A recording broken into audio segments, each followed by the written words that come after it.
Welcome to Wrestling with Heart, a podcast looking at pro wrestlers giving back to their community. Join me, Stanley Carr, as I interview wrestling's hottest names who use their platforms as entertainers to raise awareness and do community service. Hello and welcome to another edition of Wrestling with Heart. This is the show where we talk with professional wrestlers and professional wrestling personalities about their lives in and outside of the ring, as well as doing acts of charity work, community service, volunteering, and spreading positivity. We're always about the positive vibes here on the show. And with me right now, I've got a very special guest. He has worked for numerous promotions across the country, including the USWA, OVW, and has even made some appearances for the WWE. I'm pleased to welcome Chris Michaels. Welcome, Chris, to Wrestling with Heart. Hey, how you doing? Doing fantastic. Thank you for coming on the show. Thanks for having me. My pleasure. So, you're from Kentucky, right? Franklin, Kentucky? Yeah, I live in Franklin, Kentucky. I'm about 30, 40 miles north of Nashville, Tennessee, right Okay. across the state line there. Now, talk to me about your childhood and upbringing growing up in the Bluegrass State. I was a only child. I was my mom's only child. I was my dad's youngest. He had four children before me, but I grew up right outside of Franklin here, and I played baseball. Got a drum set when I was 8 years old. Played drums. Just did normal kid stuff. And when I was little, on Saturday mornings, me and my mom we'd watch Memphis wrestling. Uh, that was kind of when Jerry Lawler was doing the thing with Andy Kaufman down there, and that was our pastime every Saturday morning. When live events would come close, she would take me to those. That's kind of how I got hooked on wrestling right there. Yeah, I mean, this was like huge. Celebrity was coming into the sphere of professional wrestling. It was not a lot of people at this point from the outside came into professional wrestling. So this was a big Yeah, deal. yeah, yeah. Um, I think Lawler said that they offered Andy to Vince, and it might have been Vince Senior, and he turned it down, and but Lawler jumped all over it. Yeah, and so you getting to watch that for the first time, I'd imagine you were really invested in this. So, who are some of your favorites that you enjoyed watching growing up? Well, being little, the very early '80s was Memphis wrestling with Jerry the King Lawler was probably me and my mom's favorite, and Austin Idol, uh, Stan Lane, Steve Kern, the Fabulous Ones, Ricky and Robert, rock and roll. And then once I got to become of course, I got was big and I was pretty good baseball player, so I was got busy with that for a few years and kind of let wrestling slip away. I didn't watch it as much, but then I picked it up. Would watch NWA on TBS, of course, Flair, Steamboat, um, Midnight Express, all those guys. I watched those every Saturday afternoon when I was a teenager. Well, those were some of my favorites there. Well, the cool thing is you've got all these alternatives, and this was a period of time when there were so many companies that were, built up, and you could watch so much, almost like at the same time. Today's kind of the similar thing because you could watch it online, but you've got so many different companies to choose from, and those are some pretty good names as you had mentioned. Yeah, they're a lot of my favorites, and I got to go to Wrestle War '89 in Nashville at the Municipal Auditorium. Uh, Flair and Steamboat. That last match of that 3 series they had. I got to go to that one live. That was pretty cool, and that's kind of where I got the bug, wanting to do it. Well, what was it about wrestling to you that made you go, man, you know, this is what I want to do for a living. This is something that I feel like I could really make a career out of. I just like the individual athleticism. But to me, then it was more as a sport, and I'm like, you're not part of a team. You're by yourself, so the spotlight's on you, and uh, I saw that as a challenge, other than being on a playing baseball on a team. I'm like, you know, I could showcase my athleticism, and all eyes are on me. Did you feel that your time as a baseball player helped prepare you for the world of pro wrestling? Ah, maybe the passion of just being competitive, and uh, I mean, you definitely the athleticism part helped. Um, but really and truly, a lot of people, once they get into wrestling, they think it's a certain way, but I really don't think you could. There's anything that could really help prepare you, because it's nothing what you think it's going to be. Yeah, it definitely can be unpredictable. You never know what you're going to get when you first get into the industry. And so, what was your experience like learning how to wrestle? Talk to me about the training process.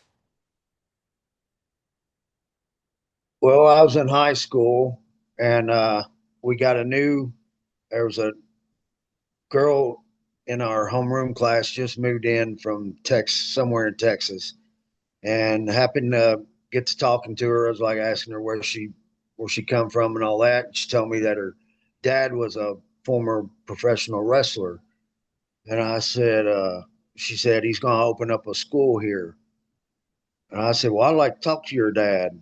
And then I went and told my mom about it, and um, then we went and talked to him. My mom signed a release paper for me because I was underage, to start training, and gave him a down payment. And little old Franklin, Kentucky, here, there's a old wood cabinet shop beside the Wendy's in town, and it had the ring and like workout stuff in the upstairs of that cabinet shop. And we did training on Wednesday nights and Sunday afternoons. Now, I know like doing those drills can be very intense. And so when you're doing these drills and putting the work in, getting feedback from your trainers. Talk to me about some of the pieces of advice you got from them that you can recall and have you even apply to today, years later. Yeah, I hear horror stories where guys had it really rough, uh, training, and all the drills and stuff they make them do, and all that. Um, I don't want to say I had it easy, but uh, I was the young kid on the block, and was pretty athletic, and I mean, they made sure I was taken care of, um, and really took their time, and made sure that I learned right. And um, I was also lucky enough. There was guys in and out of that school all the time. They would stop by, and um, like Dutch Mantel would stop by, and show us some stuff and teach us some stuff. Rick's King came by, Steve Dahl, and then that's where I met Tracy Smothers. Uh, he was coming there to knock some ring rust off right before he went to WCW, and he took me under his wing and worked a lot with me. Tracy Smothers is somebody that I know a lot of people have really praised what he was able to do as far as fostering and helping young talent grow and build their careers. What was your experience like working with him? He was amazing. I want to say I owe a lot of my what I would consider success or cool stuff I've gotten to do. You know, I owe it all to him. Uh, I got to go on the road with him uh, for like 3 or 4 years straight and stayed super busy. It was, you know, just me and him. And, you know, just to sit in all those car rides under the learning tree, you know, and we, he get, he got us booked on a lot of stuff. We'd stay busy sometimes 2, 3 months without a day off in early 2000s. Anything, words of wisdom he gave you that stuck with you during your time learning and training and working and trying to find your groove in the ring? I'd say, you know, I spent the better part of like the first 10 years or so as a baby face.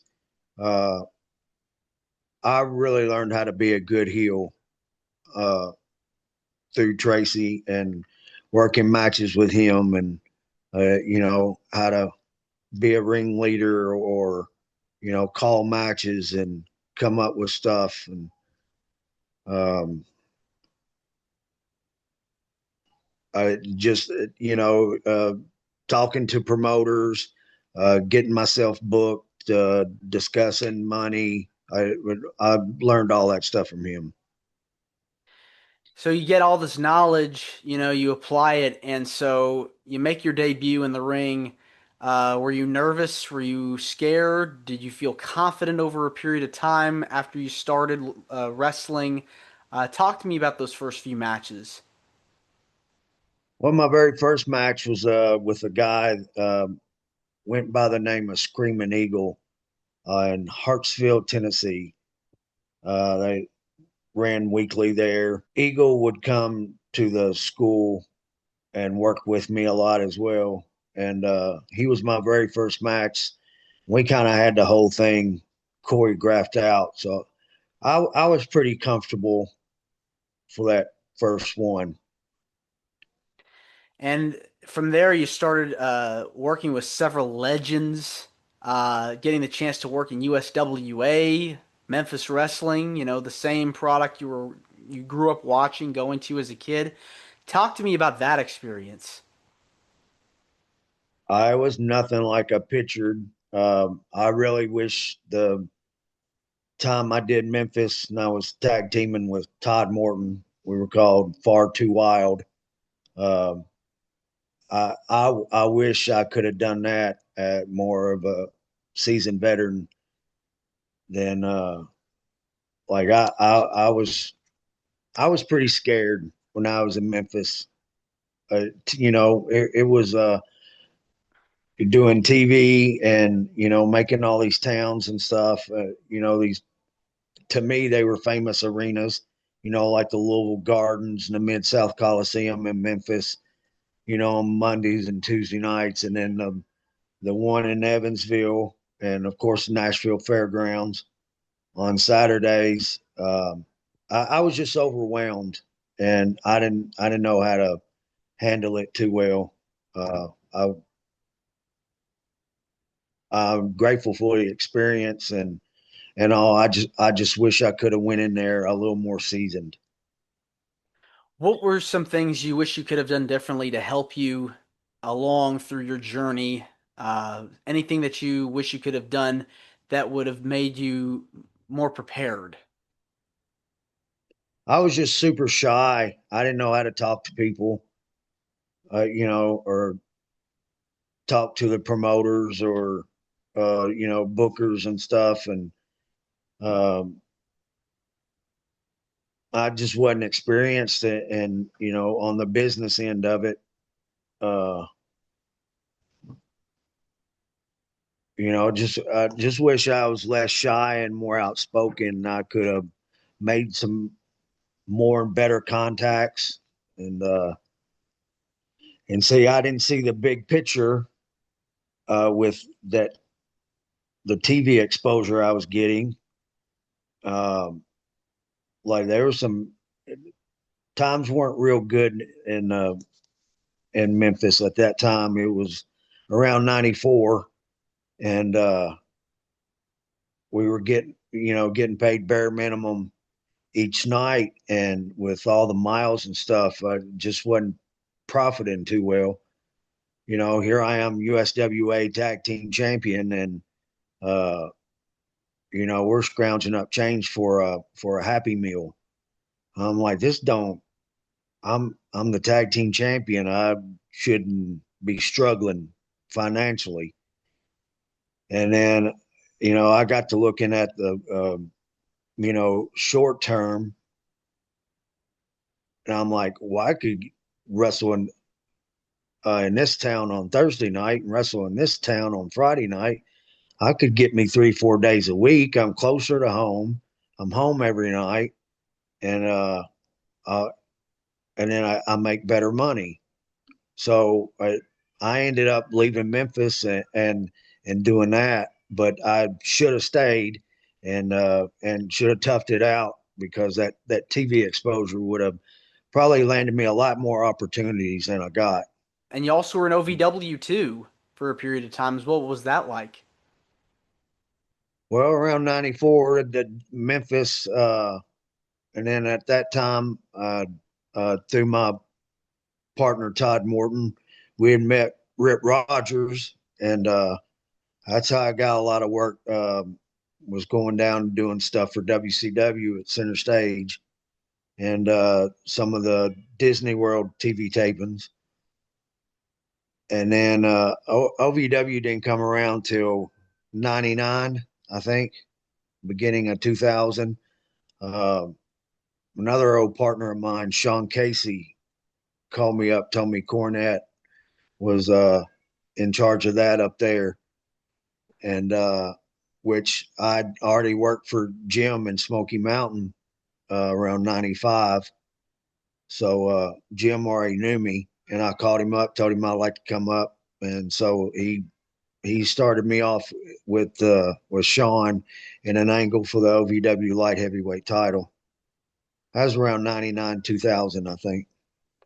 Yeah, and you got to work with a variety of different opponents during your time. There's some of which went on to be big names in the industry. You were around Batista and Brock Lesnar and Shelton Benjamin, just to name a few. I mean, that's pretty cool.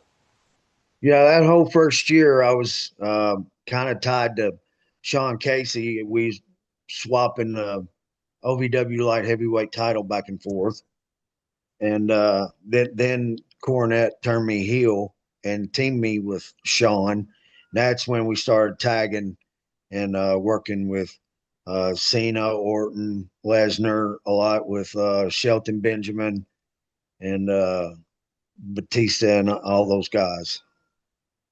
What were they like to be around during your time in OVW?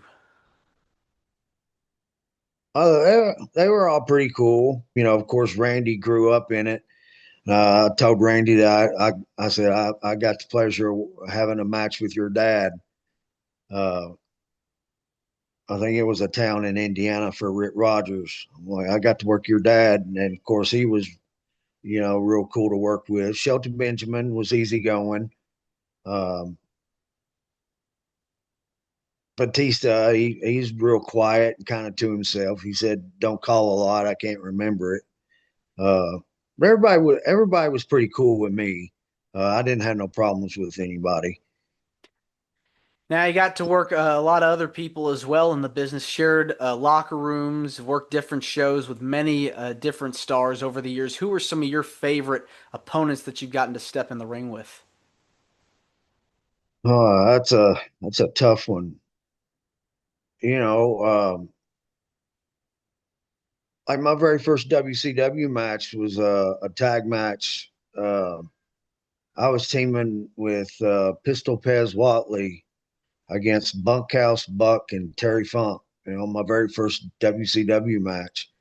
Uh, then later on, this was right after my TNA stuff. I was in Georgia, got to do a tag match with Dory Funk Jr. And I've been blessed to work with a lot of legends and Hall of Famers and stuff. And then all the names in WCW. I had several matches with William Regal there, and gosh, there's just so many. I couldn't pinpoint anybody. I was really blessed. Yeah, I got to work with just so many people from the 80s and 90s into the 2000s. So it's incredible, the career you've had. Now, I know being a pro wrestler, you're working so many different shows, and many of those are for special causes. What kinds of shows that you've gotten to work over the years did you enjoy working with, and what kind of causes do you support? Well, like if, you know, or what they call benefit shows sometimes. Fellow wrestler will fall on hard times, or be injured, and uh, or in that specific town, some a kid with cancer or something, needing to raise money, and um, somebody wants to throw a wrestling show together and try to raise money for whatever that cause was or that person. And I usually ask the wrestlers to, donate their time, uh, and like if you got souvenirs or something, you uh, give away or raffle off stuff like that. That I've done numerous benefit shows like that as far as that goes. Well, which one that you got to be a part of was just a heartwarming experience for you, and getting the chance to be a part of that show made you go, wow, this is very special.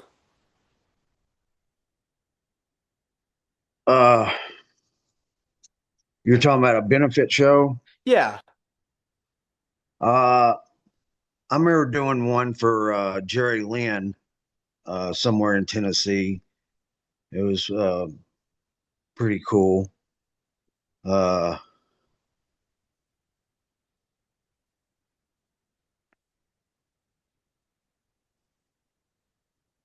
did one for well, she would have been my stepdaughter. She had a brain tumor, and we held one in Gallatin, Tennessee for her, and that's pretty special and pretty emotional doing that one. And this was someone that, you were going to be close with. And that's hard. It's not easy, dealing with something like that. No, it was a rough go there for a while, but she did her chemo for over a year, and she ended up she beat it, and she's good to go. Um, Now she has a little bit of short term memory loss, but other than that, she's as healthy as can be and doing really good now. When you're raising money for someone that has an illness or someone that, is going through something, cancer or brain tumors or whatever the cause is, you're making a difference for them. And I am sure that, putting on the show really meant a lot to her and people that were going through a similar struggle in their life. What is it about giving back to the community that gives you the most joy? I just always put myself in somebody else's shoes, like this could be me, needing help. And I've been there. Um, when I had to have rotator cuff surgery and bicep tendon repair in 2020, which uh, I couldn't have had that surgery at a better time because it was during COVID and there wasn't no shows going on. So I really wasn't missing anything. But another fellow wrestler and his girl at the time, um, I guess it was a surprise to me. I didn't know they had did it. They set up a GoFundMe for me, and Shelton Benjamin chipped in on that one, and a lot of people came through and helped me out in a tough spot. It's very nice. Yeah, I mean, kindness goes a long way, and you just never know what somebody's going through, and people pay it forward, when you least expect it. And so, you gotta be grateful, for having friends and family. They're doing well, they're doing good for you. You're doing well for them when they're going through something. So kindness goes a long way. Right, and uh, you never know. You could always be on that end needing help one day. So if if there's a time and place you're able to, like you said, pay it forward and all that, it'll come back around to you. Exactly.